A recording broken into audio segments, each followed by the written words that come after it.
তো হ্যালো বন্ধুরা, কেমন আছো সবাই? আশা করি সবাই ভালো আছো। তো আপনারা দেখছেন আপনাদের পছন্দের এবং ভালোবাসার চ্যানেল রনি বার্ড লাভার। তো বন্ধুরা, আজকের আমি এই ভিডিওতে বলবো পাখিকে কিভাবে পরিচর্যা করবেন, সপ্তাহে কোন কোন খাবার সবসময় পাখিকে প্রোভাইড করতে হবে। তো দেখো বন্ধুরা, প্রথমে যে কথাটা বলি, শীতের সময় একটা রকমের খাবার, গরমের সময় কিন্তু আরেক রকমের খাবার পাখিদের জন্য দিতে হয়। কেননা শীতকালে দেখা যায় পাখির শরীর কিন্তু অনেক ঠান্ডা থাকে। সেই ক্ষেত্রে পাখির শরীরটাকে গরম রাখার জন্য আমাদের ব্যবহার করতে হবে সূর্যমুখীর বীজ। এছাড়াও অনেক বীজ যেগুলো থাকে, যেগুলোতে মেন তেল থাকবে, ঠিক আছে, তেল থাকবে এবং পাখির শরীরটাকে গরম রাখবে, সেই সব জিনিস আমাদের খাওয়াতে হবে পাখিকে। আপনারা দেখা যাচ্ছে যেগুলো পাখির শরীর গরম রাখে না সেই সব জিনিস খাওয়াচ্ছেন, তাহলে কিন্তু পাখির শরীরে ঠান্ডা লেগে যেতে পারে বা পাখি আপনার মারাও যেতে পারে। 2 নম্বর যে বিষয়টা, সেটা হচ্ছে তাহলে গরমে কী খাবার খেতে দেবেন। গরমের মধ্যে আপনার সবথেকে বেস্ট খাবার সেটা হচ্ছে কি যে কলমি শাক পাখিকে দিতেই হবে। সপ্তাহে 3 দিন পাখিকে কলমি শাক মাস্ট দিতেই হবে, না হলে কিন্তু পাখি ঝিমিয়ে যাবে বা পাখির শরীর কিন্তু ঠিক থাকবে না। এরপরে দেখা যাবে পাখি ডিম দিচ্ছে না, বছরের পর বছর কেটে যাচ্ছে, পাখি ঠিকভাবে ডিম দিচ্ছে না, এরকম সমস্যা দেখা দেবে। সেই ক্ষেত্রে দেখা যায় পাখিকে আমরা ঠিকমতো সব কিছু জোগাড় দিতে পারি না বলেই পাখিটা কিন্তু ডিম দেয় না।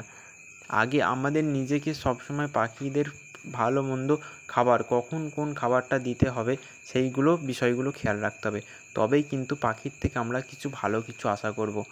কেননা আমরা যদি ভালোভাবে তাকে যত্ন না করি তাহলে কিন্তু পুরো বেকার হয়ে যাবে, সেক্ষেত্রে টোটালি লস হয়ে যাবে আমাদের।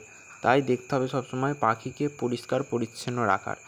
এবার পরিষ্কার পরিচ্ছন্ন বলতে অনেকেই দেখা যায় পাখিকে দিনের বেলায় একটা বাইরে খাঁচা, আবার রাত্রিবেলায় আর এক জায়গায় খাঁচা রাখে, ঠিকমতো সেই জায়গাগুলো পরিষ্কার করে না। অনেকেই আছে, সবার কথা বলছি না, অনেকেই আছে কিন্তু এরকম করে। তো এইটা কখনোই করা যাবে না। সবসময় পাখির খাঁচা পরিষ্কার রাখতে হবে, আর দিনের বেলায় এক জায়গায়, রাতের বেলায় এক জায়গায় এটা তো রাখাই যাবে না, যে কোনো এক জায়গায় রাখতে হবে, আর সেই জায়গাটা যেন সবসময় পরিষ্কার থাকে, তবেই কিন্তু তোমরা সেই থেকে সাকসেস পাবে বা পাখিটা থেকে সাকসেস পাবে। আর যদি নোংরা থাকে তাহলে কি হবে, পাখিটার কিন্তু শরীর খারাপ হতে পারে। মানে নোংরা হয়ে যাচ্ছে, সেই পটিগুলো আছে, পটিগুলো নিজেরাই খাচ্ছে, তখন কিন্তু পাখির একটা রোগ সৃষ্টি হতে পারে। তাই সবসময় কী করবেন, পাখিগুলোকে ভালোভাবে ভালো জায়গায় রাখবেন। আর যে বিষয়টা, সেটা হচ্ছে পাখিকে অবশ্যই স্নান করার জল দিতে হবে। পাখিকে যদি ভাই স্নান করার জল না দাও তাহলে কিন্তু খুবই একটা মুশকিলের ব্যাপার হয়ে যাবে, পাখিরা সুস্থ থাকবে না। পাখিদের সুস্থ রাখার জন্য কোন সময় কোন জিনিসটার প্রয়োজন অবশ্যই আমাদেরকে খেয়াল রাখতে হবে, না হলে ভাই বছরের পর বছর, মাসের পর মাস কেটে গেলেও পাখিটা থেকে আমরা কোনো সাকসেস পাবো না। তাই অবশ্যই আমাদেরকে সবসময় খেয়াল রাখতে হবে যে পাখিটা কখন কী দিতে হবে, কখন কী করতে হবে, সব বিষয়টা পুরোপুরি আমাদেরকে মেনটেন করে রাখতে হবে। অনেক সময় দেখা যায় পাখির প্রতি তাদের কোনো ভালোবাসা থাকে না, অনেকজন পাখি নিয়ে চলে আসে, সেক্ষেত্রে দেখা যায় 2-4 দিন পাখিটা থাকার পর তারপরে কী হয়, পাখিটা মারা যায়। এই কারণটার জন্য দায় আমরা নিজেরাই, আমরা পাখিটাকে নিজেরাই মেরে ফেলি।